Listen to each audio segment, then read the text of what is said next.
Good afternoon, ladies and gentlemen. I'm Richard Morco, and this is a special Long Hill Report. We are fortunate to have Don Konopackie, who is with Pasture Prime Players, but also with a ukulele league.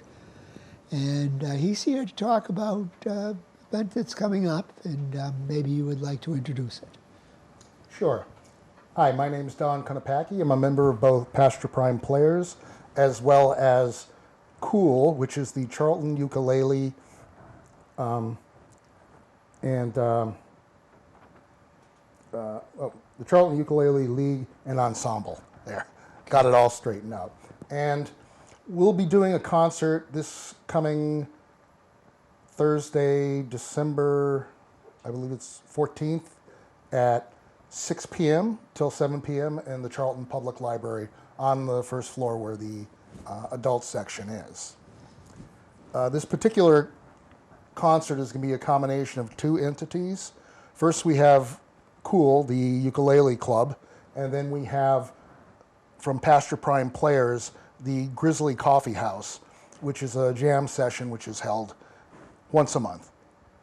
A jam session. Yes. You want to more in depth explain the jams, the PPP's Sure. jam session. Sure. Now, the Grizzly Coffee House began quite a while ago, and we have it once a month. It's always the second Sunday of each month from 1 o'clock to 4 in the afternoon. And it's just a get-together of people. It can be considered both an open mic as well as a jam session. Right now we tend to do more of a jam session, but if anyone wants to come and perform, they're welcome to do their own little thing too. Currently we've been getting anywhere from 5 to 10 people participating in these jam sessions, and typically we'll have keyboards, some guitar players, we'll have a drummer, we'll have a bass player, and then occasionally we'll have banjo player, mandolin player. We get quite a few different types of musicians coming in, and we just get together, choose some songs usually in advance and let people know what we're thinking of doing, pass some music around, and then just go at it for 3 hours. Now you mentioned that you're a part of both the ukulele conspiracy. Yep. Well, that's league really, and Pasture Prime Players and the Grizzly Coffee House. Are you a ukuleleist, or if that's the term? Yes, I am. I currently play an 8-string tenor ukulele, which is something I just bought when I was on vacation in Hawaii. I heard them playing the 8-string, and it had such a cool sound compared to the normal 4-string ukulele that I had to buy one. Well, when people think of Hawaii, which you mentioned, Yep. and ukulele, I think they kind of think of slack key. So how would you more or less characterize what you do with the 8-string? With the 8-string, I'm not a good enough player that I can do anything particularly fancy, but I know my chords pretty well, and I can do rhythm on the ukulele fairly well. A lot of people don't realize that the ukulele isn't really a Hawaiian instrument. It actually originated in Portugal, and when Portuguese sailors came over, they had what was then called a machete, and it looked very similar to what a ukulele is now. Okay, the Portuguese, is that that's not a Portuguese sailor calling in or anything. No.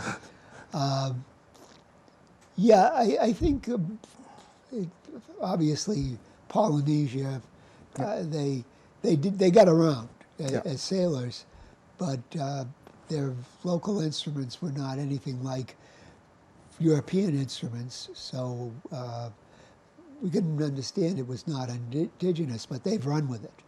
Yeah, and it originally started, there was a king called King David Kalakaua, and he was in the late 19th century, and he was the one who first really popularized the I'll use the correct Hawaiian pronunciation, ukulele. Ukulele is what And they call it. yes, and that translates as jumping flea, because they saw the people's fingers going around on it, and they thought it looked like a flea jumping around all over the place.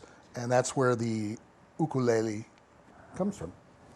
Very good. As the name. Yes. They did away with the Portuguese name. Yes. Okay. And it's kind of interesting because originally what made the, and I'll use our normal ukulele. What made the ukulele kind of become popular was back in 1915. There was the Panama Pacific International Exposition, and I believe it was still the Kingdom of Hawaii then.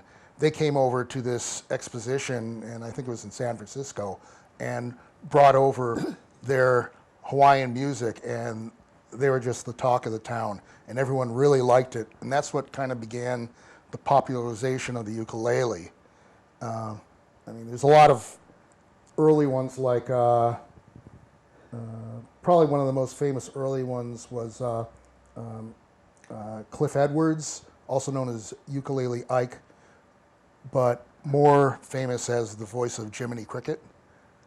And he was one of the early proponents of the ukulele. Then there was another one named Roy Smeck, who was known for his just amazing finger-picking ability on the ukulele. And those were all kind of pre-World War II.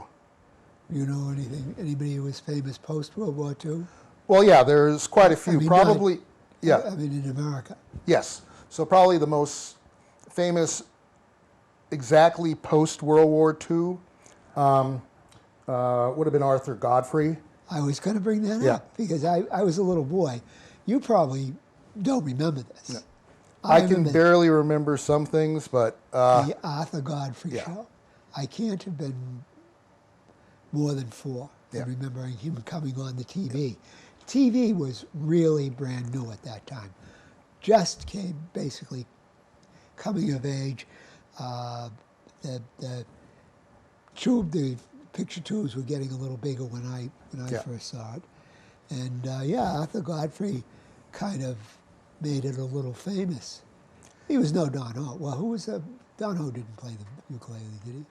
he did play, but he was mostly known for just Crooning. yeah, crooning, more of that. The interesting thing, too, about Arthur Godfrey was he was the first to popularize what's called the baritone ukulele. Oh.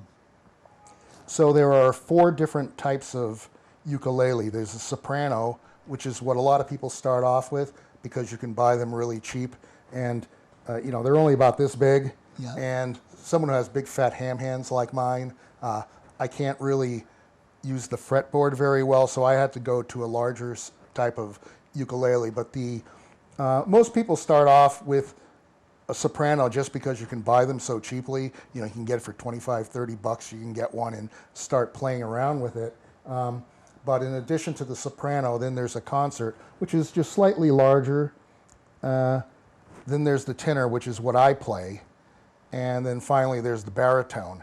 And the tuning is different on the baritone from all the other ukuleles. The ukuleles that most people play have an interesting tuning. My dog has fleas. Mm-hmm. It's called reentrant tuning. So that means that the first string that you would pluck going down is higher than the lowest string. So the lowest string is actually the second string on a ukulele. The baritone ukulele is tuned differently, and typically that's tuned the same way as the 4 high strings of a guitar. And that means that a guitar player can readily pick up a baritone ukulele, and if they're used to doing things, plucking on it and doing all kinds of fingering things with the upper strings, then they have a real leg up on other people who might use the other type of tuning. As somebody with absolutely no musical ability, that meant that went way over my head. Yeah. However, the audience at home, there will be I hope you're taking notes, there will be a test later in the semester. So that was a lot of little information. How many people are in the ukulele league? It depends on how many people decide to show up, but we've probably had as many as, say, 12 people show up. Okay. And the cool thing about it is you don't have to be a skilled player. You can be an absolute beginner. And we usually go for 2 hours. The first hour is going to be the easier songs, and usually only 2 or 3 chords, 4 chords maybe maximum. And then the second hour is when we go with a little bit more rigorous kind of playing. But anyone can do it. And the library has ukuleles that you can take out. So you can check ukuleles out for a couple weeks and try it without having to even buy one. And they have a left-handed ukulele there too. So if you're right or left-handed, doesn't matter. And so that's a plug for the library. You can go over, take out a ukulele, try it for a little bit, and then decide if you want to come, or come to one of the rehearsals or sessions and see what you think of it. Well, what is the regular meeting of the? Is it always a Sunday? The ukulele league? No, the ukulele league's always on a Thursday. It's the second Thursday of the month. I'm sorry, it's the last Thursday of every month at 6 o'clock. It goes from 6 to 8 in the library, and it's usually in the meeting room. Okay. The community meeting room. And yeah, it works out really well because you get people who've never played before, and they're always a little bit shy about it, but find out that they really kind of like it. And we've had a couple people who we started it about probably a year and a half ago. We started talking about it, and so we've been having them probably since November of 2022, October or November we started of 2022. And some people who have come in have really enjoyed it and stayed on. And we never know what we're going to have. That's good. Now, is it just playing the ukulele, or is there singing involved with it? I mean, tiny bubbles. Yeah. All of us sing, and we force each other to sing, and it's usually whoever feels up to it is the one who takes the lead. And we have some fairly decent singers, so sometimes you hear harmonies coming out too, and it's interesting when you can have this group. We're hoping someday to have it a little bit more formally as a kind of band. I don't know if you've ever heard of it, but there's a group called the Ukulele Orchestra of Great Britain, and they tour I have worldwide. all their albums. Yeah. No, I've never heard of them before. I've never heard of them before. Well, if you look on YouTube, you can see them, and it's just fascinating watching them. First, because of how good they are, and they do it somewhat comedic too. So you might see them; they'll be playing, and suddenly they'll switch over, and they'll be fingering the stuff and go over to the next ukulele over and start doing something on that one, while the person next to them goes over, and they switch off and do stuff like that. Probably the funniest thing I've seen them do was at some concert they once did the theme from Shaft on ukulele. And it was funny watching it, just seeing as soon as it came to that part where the bass goes, do-do-do, do-do-do, do-do-do, do, and you see everyone just break into smiles and laughter. And it was pretty interesting. So I'm hoping someday we might do an arrangement of that too. Well, that would be interesting, and also you got to have really a skill set to do that. So like they say, how do you get to Carnegie Hall? Yeah. Practice, man, practice. Well, and the interesting thing about the ukulele too is for a long time it wasn't taken seriously as an instrument, and it was kind of like a gag thing. Like, okay, take out a kazoo and take out a ukulele. But then, and what didn't help it out too much was in the '60s there was, of course, Tiny Tim, who used yeah. to, sing in a high And falsetto. then we date ourselves. Yes, and but tiptoe through the window, and he'd be playing, and so people thought it was kind of a joke, but they didn't realize he was actually a pretty good musicologist, and he was also exceptionally good on the ukulele. But because he was seen on like Rowan Martin's Laughing and things like that, the ukulele continued to be seen as not something terribly serious until probably. I'm not sure when it was it the 80s or 90s? There was a Hawaiian named Israel. I don't remember it's some really long Hawaiian name. Ka'aolia, Kamana Koana, something like that. But he did a version of Somewhere Over the Rainbow, which made it into, onto radio play. And since then, there's been a YouTube phenomenon named Jake Shambukara, who did a version of the Beatles' While My Guitar Gently Weeps that just took off on the internet. Wow, my ukulele. And he is just exceptional. Great. And there's many others now. It's taken off.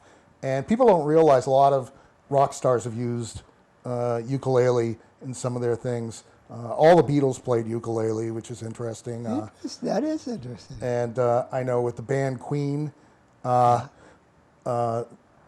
lead guitarist also played ukulele on a few songs that were on the albums, as well as Eric Clapton did too. Members of the Kinks, the Who. There's a whole bunch of people who did it, and it's being used contemporarily now a little bit more. And that was Cyndi Lauper's main instrument too. The ukulele. Yeah. We're gonna. I expect. I'm not a Swiftie, but we'll know she's arrived when she starts playing the ukulele in her concerts. Yeah. And then I would like to talk a little bit too about the Grizzly Coffee House. Please. And this is something that we started about 12 years ago. I mean, I want to hear about the origin of the name. I mean, I don't know if I could bear it. Yeah.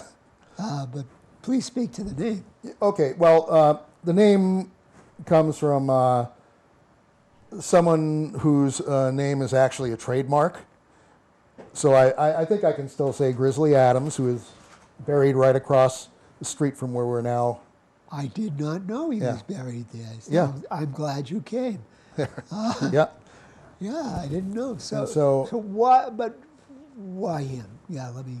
Well, just because he's someone who is known somewhat, because of the television program, and has a notoriety in being so close, we're trying to think of something. And because we did find out that the name is trademarked, we had to go over to just the Grizzly Coffee House. We found out that we weren't allowed to use the name Grizzly Adams in it. Well, was he a native of Charlton? No, he A wasn't. resident? He had- How did he get? My understanding is he has absolutely no connection to Charlton, and I don't know why. You'd have to talk to maybe one of the town historians to know exactly why he's buried here. But as far as I know, he has absolutely no connection to the town of Charlton other than it being his final resting place. That's a mystery you've got to clear up. I'm telling you. But Please speak more about the coffee house. so it was something where originally when the Charlton Arts and Activities Center first opened, I was approached by one of the members, this is before I was a member of the council, because they knew I had some musical experience, whether I'd be willing to host that, because they were hoping to have a jam session, because people had seen cases of, especially down in Florida, where there would be, some senior centers having things where people got together and just played music together. And so I said, yeah, I could do that. And we announced it, and probably the first 3 sessions, I was the only one who showed up. And then finally, I met someone and was introduced to Eric Hart, who is the one who now runs the Grizzly Coffee House, and he was the one who came up with the idea and the name. And Well, he, yeah, but just because the guy was, is there anything else? Just because the guy was buried there, he came up with that name? yeah, it's Why something. not? Well, Why not? yeah, it's a little bit of you start thinking of something that can be more descriptive than just saying, oh, it's a jam session. And originally his idea was to have a full-blown coffee house that would be weekly. Unfortunately, that plan did not come to fruition, but instead he kept the name on that part of it. And it's, so the Grizzly Coffee House is co-run by both the Activity Center and Pasture Prime. Essentially, Pasture Prime is it's more than just a theater group, so it's a performing arts group, and so we do music overall with many things. We used to have as a matter of fact, a SATB a cappella choir that used to sing every Christmas. SATB? Soprano, alto, tenor, bass. Oh, okay. And so we used to do it a cappella, meaning without accompaniment, and we did quite well. And then unfortunately, we lost the person who was directing that particular part. We're hoping to eventually bring it back because that was a lot of fun He too. passed away, or she passed away? No, she moved out of the area. I was thinking, we say lost. Well, Yeah. why don't you go out and find her? No. She moved away. There's nothing Yeah, you can do. and the problem is we don't have enough money to pay, a professional to do it. So we have to look for someone who is willing to do it. So if anyone out there is experienced in doing choral direction and would like to do it for free, we'd love to have you come over here and help us start the chorus up again. But anyway, getting back to the Well, I just want to say that's a good thing to ask, and maybe you want to tell people how they should contact you. So the best way with regard to that would be to email us at pasture.prime.players@gmail.com, and that's if you're interested in that portion of it. If you're interested in participating in the Grizzly Coffee House, then let me just check on the correct email here. It would be ehart, H-A-R-T, bear, @yahoo.com. That's for Eric Hart, and he's the one who is the person who leads the coffee house portion. And then for the ukulele club, it is C.U.L.E 5632 @gmail.com. Once again, C.U.L.E 5632 @gmail.com. That's Rich Kaczynski, who is the one who runs the ukulele club. I didn't mean to. Well, I did mean to interrupt you because I thought that has to be. I wanted to get that out. So I did. So please continue where you left off. Yeah. So back in, it was probably about 2010 or something, 2011. I'm not sure exactly when, but that's when I first met Eric Hart. I was introduced by Sandy Bacon of the Activities Council to him, and it was kind of fortuitous because not only was he a musician who was interested in doing that, but he's also very skilled in technical theater and lighting. He used to work for Foothills Theater as one of the lighting people there. And so it was great that we were able to get him for two extremely important parts for what we were trying to do at Pasture Prime. So we went on. We were having it probably every 2 weeks, and then it was being kind of variable. Sometimes we'd get like 30 people there, including audience people watching, and then it'd be just like Eric and I. And we said, well, that's good too. And Eric and I just do some stuff together. And finally, we started getting serious on getting it going again just pre-COVID, and then COVID came around and shut it down again. So now that COVID has kind of gone away, we've started it up again, or I should say Eric has started it up again. and a lot of it's also done in conjunction with Rich Kaczynski, who is with the ukulele, because he's also an excellent bass player, guitar player, multi-instrumentalist. And so when we started up the Grizzly Coffee House again, we had kind of a pretty decent core of people coming in, to where we probably have, well, we just had a jam session yesterday, and we had Eric on guitar, we had myself on keyboards, we had Rich on guitar, we had another guy, Aaron, on bass. And interestingly, he was playing electric bass, but he also plays upright bass, and he'll be playing in the concert upright bass, so it's pretty cool on that. Our drummer, Joe, and then there was another guy, I can't remember his name, but he was a banjo player.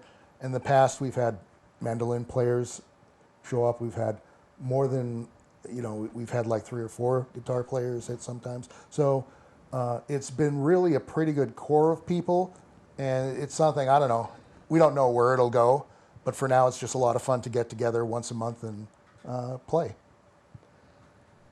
That does sound like fun. Kind of. And obviously audience members are invited. I can tell you right now that our jam session is much more entertaining than the Patriots are right now. So that's vicious. Really?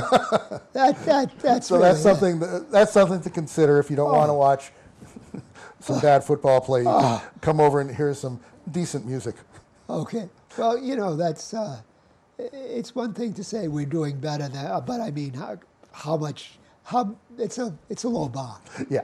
So I mean, say like if you said we're doing a lot better than the Boston Symphony Orchestra, I say that was really, really, really great. But compare yourself to the Patriots. Yeah. That was bad form. Okay. Accurate, but bad form. And another thing I might bring, it's a little bit peripheral, but I'm also the head of the band shell committee here, and The band shell. You yes. have a band shell? We will once Amazon comes online. So I guess some people didn't realize it, but as part of the tax deal that we had with Amazon is they've committed to giving us $350,000 to build a band shell right outside this property here. And the hope is that we're going to be able to do quite a few music things there. We hope to have, during the summer, weekly concerts coming in. One of the plans that I have in place is, I mentioned it to Rich, and I don't know how Rich feels about it, but I'd like to see us host a ukulele festival. The idea being inviting, there are many ukulele clubs throughout, New England, and we could try first with Massachusetts and have a little ukulele festival. Maybe we can get some, get some money from some kind donors to get one of the more known ukulele players to play a concert, and then have workshops. So there's a lot of things we can do like that.